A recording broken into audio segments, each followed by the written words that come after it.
अस्सलाम वालेकुम नाजरीन, मैं हूं मोहम्मद हफीज़ ख़ान टुडे विद हफीज़ ख़ान के साथ। नाजरीन, आज मैं रियाज़ अख्तर साहब की एक ज़बरदस्त तहकीक है। रियाज़ अख्तर साहब रिटायर्ड ब्यूरोक्रेट हैं। उन्होंने आज से 3 साल पहले जून 2017 में ये किताब शाये की थी, औरत कहानी। ये बड़ी जामे तहकीक है औरत का जो अरूज है और जो उसकी पहले की हैसियत थी तारीख़ के मुख्तलिफ अदवार में। लेकिन आज हम इस किताब पर बात नहीं करेंगे, किसी और दिन के लिए उठा रखते हैं। ये किताब पढ़ते हुए मुझे ख्याल आया कि औरत इतनी मिसअंडरस्टूड क्यों है हमारे यहाँ। हम हर चीज़ का दोष औरत को देते हैं और फिर जो एक सबसे बड़ा कंपोनेंट है, सोशल कंपोनेंट, वो है मियाँ बीवी का इंस्टीट्यूशन माशरे में। तो मियाँ बीवी के यहाँ मेरे ख्याल शादी के कुछ दिन बाद ही जो चिड़चिड़ शुरू होती है वो दोनों के मरने तक वो बाकी रहती है। और इस दौरान पता नहीं कौन कौन से उसमें उतार चढ़ाव आते हैं, उसमें रूठना भी होता है, मनाना भी होता है। कभी वो अपने मेके चली जाती है और कभी वो जो झगड़े होते हैं रिवायती सास और बहू के, नंदों और भाभी के, ये एक बड़ा ही ना ख़त्म होने वाला सिलसिला है कि जिसमें लोग पत्तों की तरह झड़ते चले जाते हैं और फिर उस वक्त पता चलता है कि जब कुछ भी बाकी नहीं बचता। या तो घर टूट जाते हैं और अगर टूटने से बच जाते हैं तो उनके दरमियान जो हालत होती है वो टूटे हुए घरों से ज़्यादा बदतर होती है। लोग एक घर में जिंदा लाशों की तरह रहते हैं कि जिनके दरमियान में कोई रब्त ज़ब्त नहीं होता। मैंने जो एक अरसा गुजारा 35 साल का अदालतों में बैठकर, जो मैंने देखा इतने ज़्यादा फैमिली केसेस को डिसाइड करते हुए या उनकी अपीलें सुनते हुए या फिर फैमिली लॉज को अप्लाई करते हुए कोर्ट्स में और फिर फैमिली लॉज को पढ़ाते हुए ट्रेनिंग जजेस को, मैंने जो देखा कि मियाँ बीवी में झगड़े क्यों होते हैं, तो उसका बुनियादी सबब जो मैंने देखा वो सबसे पहली बात ये है कि उनके दरमियान में मकालमे का फुकदान होता है।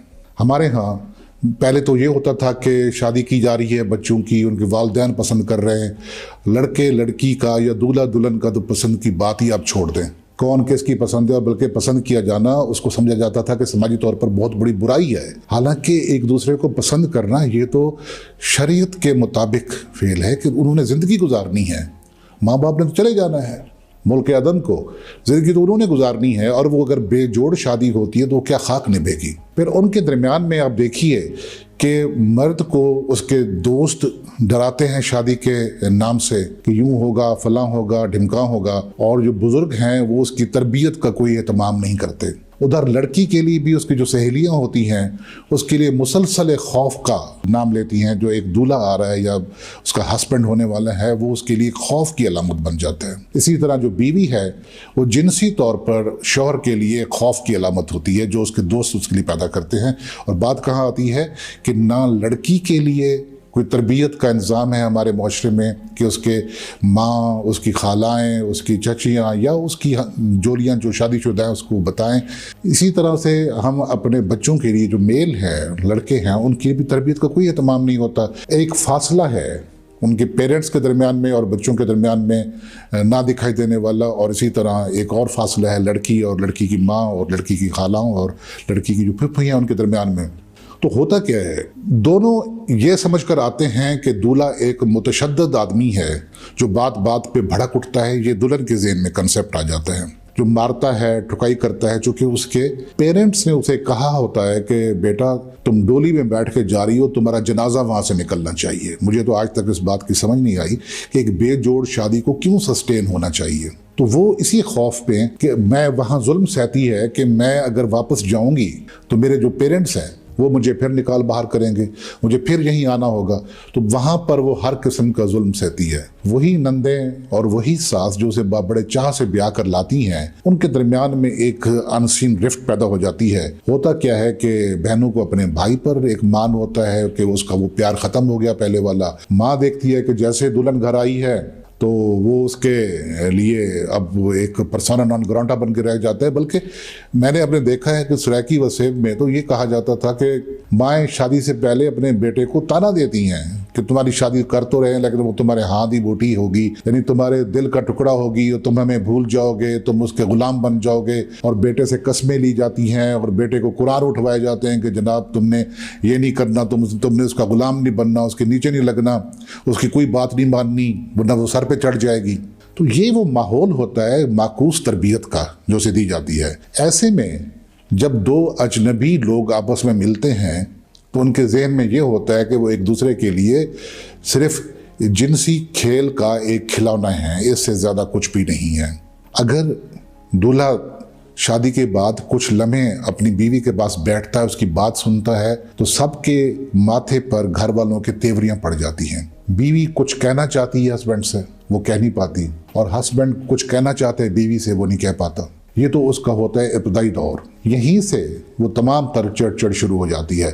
अगर खुशकिस्मती से वहाँ ससुराल में माहौल अच्छा हो और वहाँ पर उसको भी अपनी बेटी की तरह समझा जाता हो लड़की को, तो फिर तो किसी हद तक निभ जाती है। लेकिन फिर क्या होता है, फिर उन दोनों के दरमियान में एक रिफ्ट पैदा होना शुरू हो जाती है, क्योंकि उन्होंने एक दूसरे को शरीके हाथ तो समझा नहीं होता। सिर्फ उनका ये होता है कि उन्होंने वो बच्चे पैदा करने हैं और दोनों बच्चे पैदा करने की एक मशीन है, और उनका काम बस यही है कि हस्बैंड ने कमा के लाना है और बीवी ने बच्चे पैदा करने और बच्चे पालने हैं। इसी में उसने खर्च हो जाना है, उसने 3 वक्त का खाना बनाना है, उसने कपड़े धोने हैं, उसने घर को साफ रखना है, खामद आए तो उसकी दिलजोई का एहतमाम भी करना है, उसके पाँव भी दबाने हैं, उसको सुलाना भी है, और उसके कमरे में दाखिल भी नहीं होना कि वो आराम कर रहा है। तो ये जो एक फासला है ये बढ़ता चला जाता है। ये फासला फिर लड़ाइयाँ हल्की फुल्की होना शुरू हो जाती हैं। बीवी ने जो तवक्कुआत बांध रखी होती हैं उसकी तवक्कुआत पूरी नहीं होती। हस्बैंड ये समझता है कि इसका इंटरेस्ट कहीं और हो गया है या इसके मैके से कोई से भड़का रहा है उसके खिलाफ, तो वो उसके मुंह पर अपनी ससुराल को गालियां देता है, अपने वो जो साले होते हैं सालियां होते हैं उनको गालियां देता है, उनसे बेहूद की उनका नाम लेता है। तो बीवी के दिल में अपने हस्बैंड के खिलाफ एक नफरत पलना शुरू हो जाती है, क्योंकि वो बात तो कर नहीं पाते, वो बात उनको करने दी ही नहीं जाती, मकालमा उनके दरमियान में होता ही नहीं है। फिर यहाँ पर क्या होता है कि कोई तीसरा या तीसरी उसमें आ जाते हैं जो उनको भड़काते भी हैं, क्योंकि बीवी ने दिन भर का जो गुबार निकालना होता है वो किसके सामने निकाले। ना वो सास के सामने निकाल सकती है अपने ससुराल में, ना वो निकाल सकती है अपनी नंदों के साथ, ना निकाल सकती है किसी और ससुराली खातून के साथ। तो फिर अगर कहीं उसका फ़ोन गलती से रॉन्ग नंबर भी डायल हो जाए या वहीं पर कोई मुहिमजू हो जो उसे हरासा कर रहा हो, तो फिर उसकी तरफ चूँकि उसकी वो बात सुनता है तो उसकी बात वो सुनाने लगती है और फिर यहीं से घर टूटने का आगाज़ हो जाता है। इसी तरह जो हस्बैंड होता है, जब बीवी अपने वो यके बाद दिक्रे एक बच्चा, दूसरा बच्चा, तीसरा बच्चा, चौथा बच्चा, वो बच्चों में उलझ कर बर्बाद हो जाती है शुरू में, तो वो हस्बैंड की तरफ तवज्जो नहीं दे पाती। वो ये समझता है कि इसका दिल मुझसे उचाट हो गया। वो अगर वो कारोबार करता है, मुलाजमत करता है, तो वो वहीं अपने आप को गर्क कर लेता है और फिर वहाँ पर उसकी तवज्जो कारोबार में जब चमक उठता है, जब नौकरी में कहीं ऊंचे मकाम पे पहुंच जाता है या कोई और किसी प्रोफेशन में है तो अपने प्रोफेशन में किसी बेहतर पोजीशन में आ जाता है, तो फिर वो देखता है कि वो अपना हाल दिल किसको सुनाए। तो फिर ये भी एक घर की बर्बादी की वजह बन जाती है। तो होता क्या है कि अगर मियाँ और बीवी के दरमियान में मकालमा हो, मैंने देखा है कि ये तो हम अनपढ़ लोगों की बात नहीं करें, पढ़े लोग लिखे लोगों के दरमियान भी मकालमा नहीं हो पाता। ये कैसा रिश्ता है शरीके हयात का जिससे ना हस्बैंड अपने दिल की बात कह पाता है बीवी से, ना बीवी अपने दिल की बात कह सकती है अपने हस्बैंड से। दोनों को खौफ होता है। हस्बैंड अगर कोई बात बीवी को बताना चाहता है और वो थोड़ी सी बात कर दी कि फ़लाँ आज उसने फ़लाँ ने मुस्कुरा के देख लिया, तो बीवी आसमान सर पे उठा लेती है। वो अपने आप को गैर महफूज समझती है, इनसिक्योर। तो वो डर जाता है, वो आइंदा से कोई बात नहीं बताता। वो अपने दोस्तों के साथ गुफ्तगू करेगा, उनके साथ वक्त गुजारेगा या कहीं और वक्त गुजारेगा। और जो बीवी है वो भी खौफज़दा है। अगर वो कोई बात करती है और यकदम शोहर भड़क उठता है तो फिर वो कहीं और जो उसकी आवाज़, जो उसकी बात सुनकर भड़के ना, जो उसकी दिल की भड़ास को सुन ले। तो मैंने तो ये जाना कि जो बहुत सारी और वजूहात हैं जिनमें हम गाहे बगाहे बात करते रहेंगे, लेकिन जो सबसे बड़ी वजह है मियाँ बीवी के दरमियान ताल्लुकात के बिगाड़ की, घर टूटने की, वो है कि दोनों के दरमियान में मकालमा ना होना। वो कहीं अकेले बाहर भी नहीं जा सकते। और जब वो वक्त आता है कि जब वो अपनी मनमानी करने की पोजीशन में आते हैं, वो दोनों इस कदर एक दूसरे से लाताल्लुक हो जाते हैं कि वो दोनों एक लाशों की तरह या रोबोट की तरह एक घर में रहते हैं कि जिनके दरमियान ना तो जज्बात होते हैं ना एहसासात होते हैं।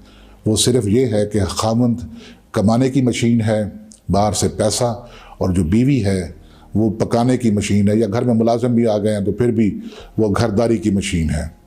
अपने जज्बात और एहसासात फिर वो कहीं और शेयर करते हैं, और यही वो अजाब है जो हमारे मुआशरे को बर्बादी की तरफ लेकर जा रहा है।